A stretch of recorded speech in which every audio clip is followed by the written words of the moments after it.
This is the Ghetto Free Press, and I'm George Foster Rhymes, and I'm standing on the grounds of the Brooks County Courthouse in the state of Georgia and in the United States of America. As you know, starting last week, April the 14th, Lula Smart trial began after 3 years and 4 months. If you notice, in September of last year, her first appearance before a judge, a jury, and the state of Georgia prosecution ended in her first mistrial. During that mistrial, there's a lot of things that happened that you don't know about because it was never reported in the South Georgia News Media Network. For instance, we were not permitted to even record here in front of the courthouse.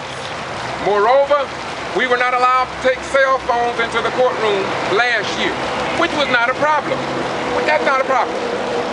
However, the judge, Judge Lane, scolded some people in the courtroom for using their cell phone when most people, everybody, we didn't have cell phones. But a sheriff deputy did have a cell phone, and of course he was texting in the corner. So there was many things that happened in this courtroom. We had the same postal worker who came and said that he didn't know anything about the Privacy Act and how he took ballots from the post office and took information from an official letter, letters, plural, and took them and gave them to somebody else and took them home, the addresses and stuff. But you don't know nothing about that because none of that was published into the newspapers or on television. And so I'm going to stop right there.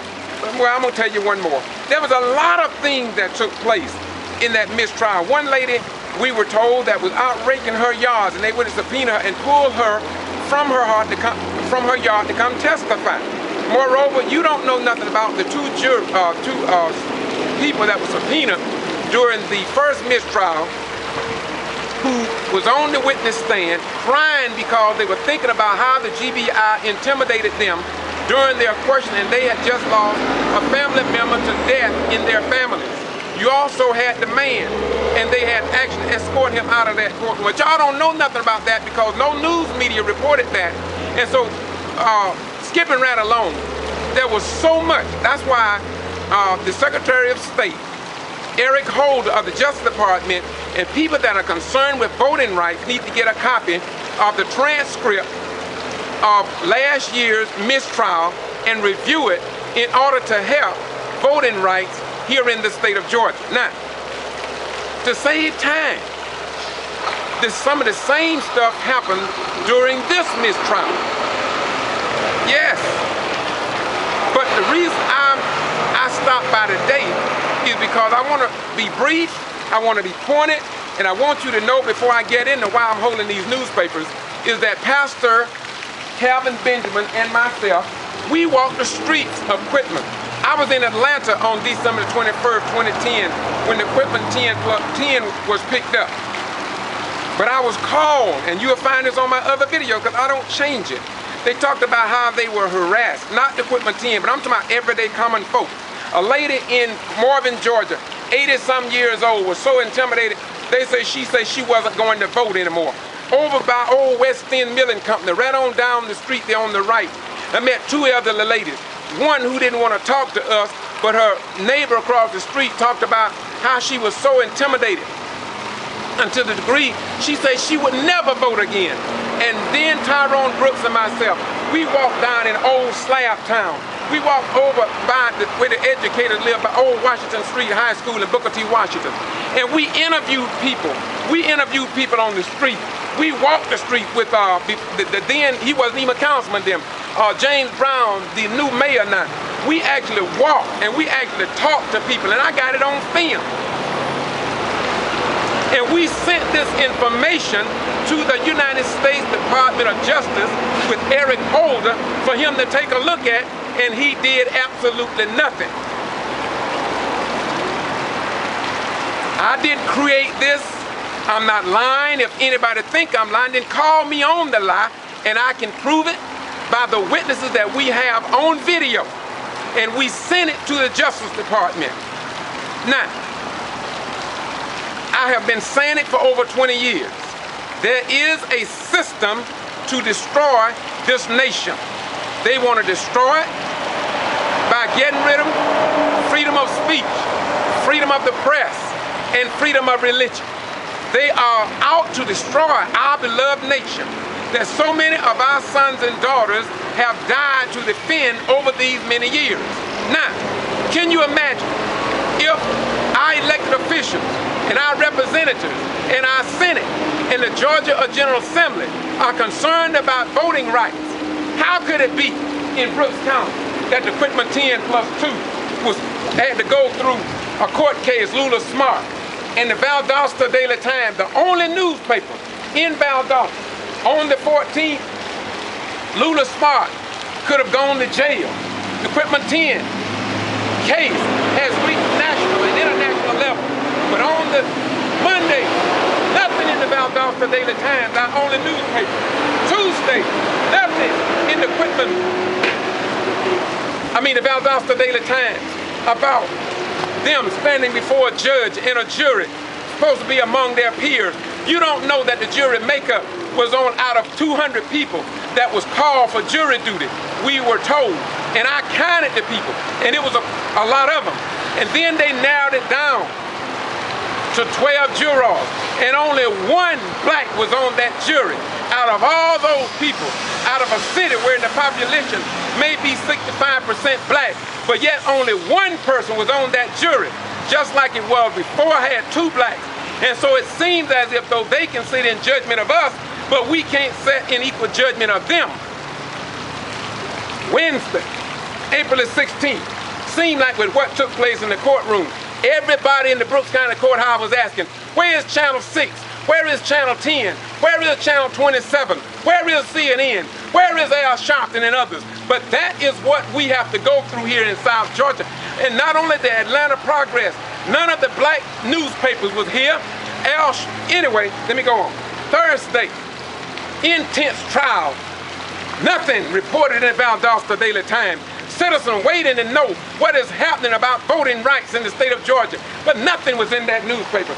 And then again Friday, it was granted a mistrial. And I'm not going to get into it because you can find that already on this YouTube channel. I have about 20 videos I try to do every day because I'm going to prove by the other social media people that there is something seriously wrong here in the state of Georgia when we cannot find a newspaper that will tell the story that the American people deserve and paid by the service in the United States Armed Forces. I put 21 years in the United States Armed Forces, and yet I can say not one word was in the newspaper about that trial. Saturday, nothing in the Valdosta Daily Times, our only newspaper. Sunday, no front page coverage. People looking. Well, maybe they'll report something on Sunday in this big old thick paper in this little small metro city of Valdosta, but guess what? It's not there. Monday, today, everybody talking to me. Georgia, they put it over the front page about nothing about that Lula Smart trial to show that she got her second mistrial. And the prosecution for the state of Georgia said they want to know when, asked the judge before the case, the court dismissed, he wanted to know when can he call them back again so they can retry the case. And so the question must be asked, how many more tax dollars will be spent here in this little small southern town to try these people? That's only one case out of 11 more. And while we're at it, originally there was 12. But one of the people that were arrested had lupus. And so I'm questioning, because I understand the lupus disease, I'm wondering if the pressure and the stress may not have contributed to Lakeisha's death because of the pressure put on her from this trial. That's just in my own head. I'm not accusing anybody of anything. And so I just want to say to you, you all ask me, why do I do this? It is because I love this country. I was born in Thomas County on South Spear Street. I went to school over here in Brooks County from the 1st grade to 12th grade. And then I went to Atlanta and I served in the United States Armed Forces. And I was told that we were fighting for freedom, justice, and equality in foreign nations, and as well as our right to vote. Now, I'm not going to get into what I feel about the absentee voting process because I've already done that. I just want y'all to know that it's a shame that they are ignoring the 11 Brooks County citizens in the state of Georgia. It is as if though they don't count. It is as if though they don't want nobody to know that possible postal violation was committed by the Postmaster General employees at the Quitman Post Office, or that just maybe it was brought out in the trial about the Brooks County attorney who paid a private investigator to do what he did. And maybe there is other things that were brought up in that trial that the people need to know. And so I am sure that Representative Tyrone Brooks, Edward DuBose, and others will get the transcript and reveal it on a national level so people can see what takes place in courtrooms across Georgia that certain newspapers apparently don't want the general public to know. But if we don't find out what is the base of the arrest or indictment of the Quitman 10+2, the same thing could happen again.